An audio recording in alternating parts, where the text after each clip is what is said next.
Protect the Second Amendment at all costs, because guns don't do the shooting. That was Donald Trump's message in the Oval Office yesterday when he was peppered by reporters about the tragic shooting and the death of two people at Florida State University, FSU, in Tallahassee. It was a big story that Donald Trump was asked about live while it was happening, while it was an active situation. In fact, President Donald Trump was at the White House and he was in the Oval Office with Giorgia Meloni from Italy. She's the Prime Minister of Italy, and she came for a state visit to talk to President Donald Trump about many things, but mostly trade and tariffs, and how she doesn't want olive oil and marinara sauce and Lamborghinis tariffed out the wazoo, but that's exactly what's happening. So they were working on cutting a deal, and President Trump met with her in the Oval Office and the reporters, and of course many of his cabinet members, and praised her and said, look, she's an amazing, very conservative leader in Europe, and that's exactly what we need, and we've got a great working relationship. It's an honor to have the Prime Minister of Italy with us, Prime Minister Meloni, who's doing a fantastic job. I would say that she has taken Europe by storm and highly respected. Everybody loves her and respects her, and I can't say that about many people. And she's become a friend, and we really have a great relationship between Italy and ourselves. And we talked about trade. We talked about many things during our luncheon, and she'll be saying a few words, but she's a very special person, and it's nice to have you with us. Thank you very much. And then, of course, the media started peppering them both with questions and asking them about all kinds of things. And news broke of the shooting at FSU, and so President Trump was asked about that. And here was his initial reaction when he was first briefed on it. Thank you very much, everybody. And I've been briefed on the Florida State University, Tallahassee, active shooting. I guess it's an active shooter. Fully briefed as to where we are right now. It's a shame. It's a horrible thing. Horrible that things like this take place. And we'll have more to say about it later. And later on, he was asked again in the Oval Office after he was signing an executive order. And President Donald Trump said, look, I know the attacks were already beginning immediately after the shooting happened. Attacks on the Second Amendment and putting the blame on gun manufacturers and gun owners immediately started by the left and the left-wing news media. And President Donald Trump put the kibosh on that almost immediately. I'm a big advocate of the Second Amendment. I have been from the beginning. I protected it. And these things are terrible. But the gun doesn't do the shooting. The people do. It's, a phrase that's used probably too often. I will tell you that it's a shame. I'm just hearing about it now. I just hear about it. I know the area very well. I know the school very well. I know everything about it. It's Florida. And we'll have more to say about it later. What do you mean when you say there will be more to say about it? Only in terms of what happened. As far as legislation is concerned, this has been going on for a long time.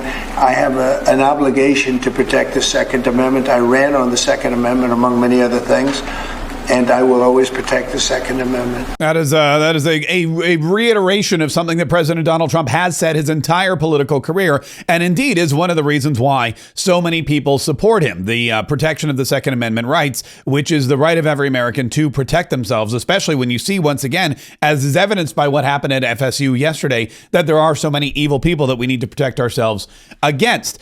President Trump was peppered with a few other questions, speaking of evil people, and one of them was about Abrego Garcia. Now, Abrego Garcia, there's been a couple of things that have happened in the past day or so. There was, of course, the crazy situation where Abrego Garcia finally was allowed to meet with Senator Van Hollen, who traveled, we think maybe illegally, to El Salvador to do his own foreign policy and meet with foreign dignitaries and speak with the vice president. And I guess his goal at the end of the day is to have Abrego Garcia, who is an MS-13 gang member and a terrorist, according to the United States State Department, return to the United States of America to live, a happy life in the suburbs of Maryland with his family. There was a photo that Van Hollen posted, unfortunately, on social media, and it's him and having a cup of coffee and a glass of water and enjoying some time with Abrego Garcia. There you can see they're having a very pensive conversation. I'm not really sure what about. But in contrast, the White House released this photo of President Donald Trump with Patty Morin, whose daughter Rachel was killed by a very similar person, an illegal immigrant criminal who was a member of a gang who grabbed her daughter and just did terrible, horrible things to her, killed her, shoved her in a drain pipe. Also a Maryland resident. So as you can see, President Donald Trump consoling the victim's mother in the Oval Office, an American whose daughter was killed by an illegal immigrant criminal alien in the Oval Office, while Chris Van Hollen flies to El Salvador on taxpayer dollars to comfort somebody who is a known terrorist of the United States of America and was deported because, he's not supposed to be here. Donald Trump doing his job and the Democrats trying to undo the job that Donald Trump is doing, keeping us safe. Tom Homan, who's in charge of the ICE deportation efforts, was on with Caitlin Collins from CNN, which always cracks me up. I still don't understand why they give her these interviews because she's just so out of her depth. And she asked Tom Homan repeatedly about Abrego Garcia and how is it that this mistake can lead to this gentleman being deported, and what are you going to do if it happens again, and why is it that Donald Trump and his administration are defying the order to bring him back, and blah, blah, blah, blah. And here's what Tom Homan said to CNN's Caitlin Collins about the Abrego Garcia incident. I've seen some people look at this and say they're worried that the stance of this administration when it comes to this is that if someone is deported by accident, that they have no responsibility for them once they are in the custody of a foreign government. What would you say to that? Well, they're in the custody of El Salvador. He's an El Salvadoran national. He was born in El Salvador. El Salvador has him in custody, and El Salvador decide what happened to him. I mean, again, the El Salvadoran president made it clear he's not going to release him. So again, I'm going to go back. The DOJ, they can fight this out in the courts. I'm not a part of that. I'm not an attorney. I'm not a prosecutor. So we'll let the courts, decide what the next steps will be. Even though it was a U.S. immigration judge who said the one place he can't go is El Salvador. I mean, he could have been deported literally anywhere else. Again, we can keep going back and back, but again, that was years ago. Country conditions were different. That gang no longer exists in El Salvador. He had been designated a terrorist since that time. 2 different federal judges said he's an MS-13 member. A police department said he's an MS-13 member.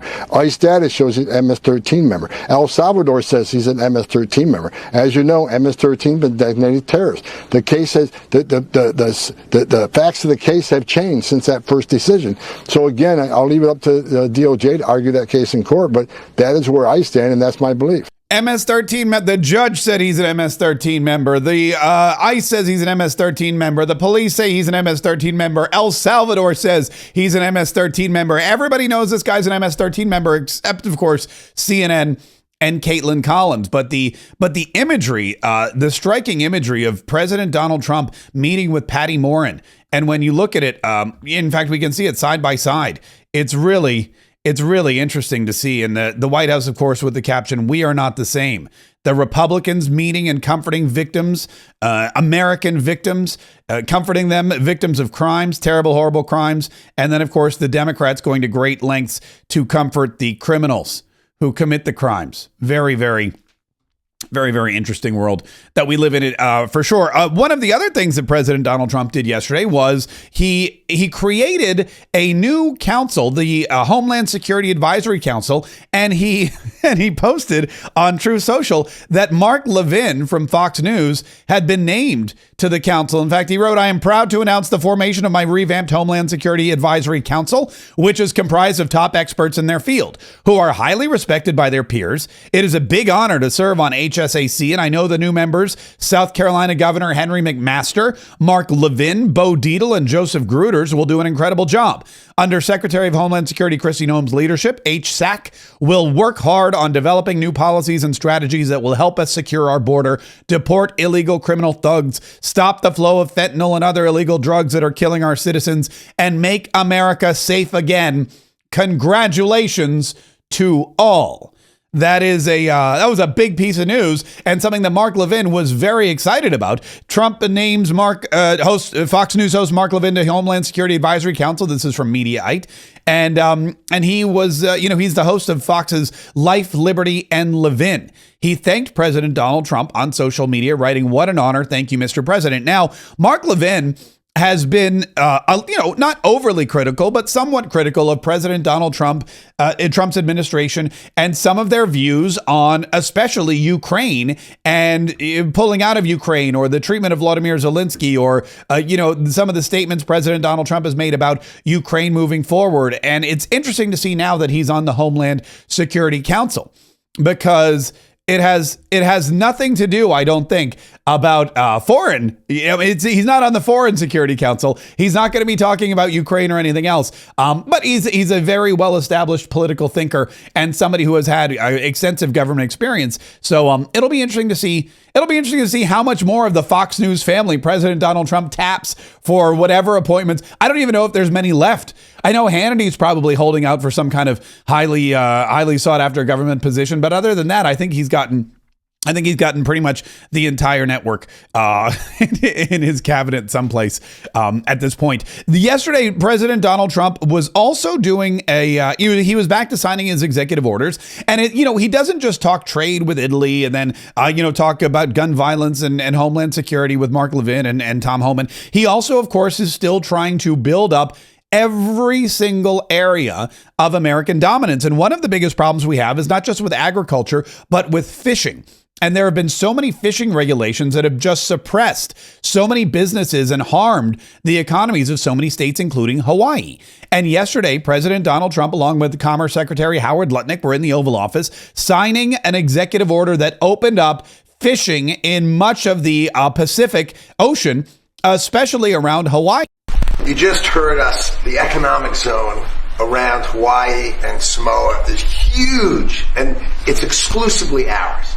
So why wouldn't we have our fishermen fish there? I mean, imagine saying our own fishermen, every country in the world, they all fish the 200 miles off their coast, and we were stopping our own fishermen from going off the coast. It's totally the opposite of common sense. That's why President Trump has changed it. Now let's talk about regulation.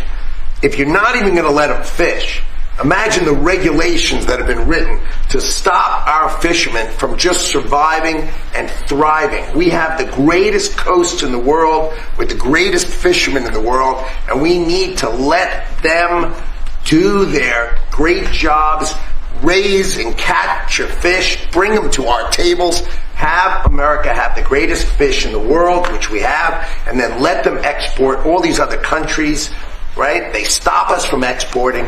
That's going to be over with your leadership and your trading policies. We're going to open all of these markets, and we're going to let our fishermen thrive and prosper, and we are going to have lower cost fish, more of it, and the freshest fish in the world. And this is just common sense for the United States of America. Yeah, it's common sense. Let us fish in our own waters. I mean, why would we regulate out the fishing industry here in the United States? It's a huge industry. We do have so much coastline, and especially around the Hawaii area, you want that area to thrive. And not just survive, but thrive. And now we're going to do that. We're going to have the best, freshest, least expensive fish around, thanks to these regulations being lifted. And even President Donald Trump said, look, this was an easy one. This is an easy one. Very easy. Hi, Mom. This is an easy one. This is crazy, huh? About 80% of the seafood in the U.S. is imported. Yeah. So, can you imagine that? We import seafood, and we have the greatest coast of fishing in the world. Okay, so in Maine, they do something similar. I think it's like 500 miles or something, some crazy thing. And Canada goes and they fish there. Other people fish there. Europe fishes there. The Maine lobster. You can't get Maine lobsters because Maine's forced to go for days out to some other area that's not as good. We have to free that up too. We'll have that on your desk next week, I promise. The Maine lobster, right? Yeah, so Donald Trump saying, look, we got to get the Maine lobsters going. We got to get all this other stuff going. The Hawaiians who were there, by the way, to celebrate this honor with Donald Trump, they were ecstatic. And they, again, were expressing just how thankful they were to President Donald Trump for bringing back common sense. common sense in the fishing industry. It's not just common sense in immigration, common sense in economics. It's common sense in every aspect of our American lives. And every state is going to benefit. And this is just another example of how. This great announcement, and thank you so much for your awesome leadership in giving back to American Samoa what had been taken away from us without even consulting with our leaders and people at that time.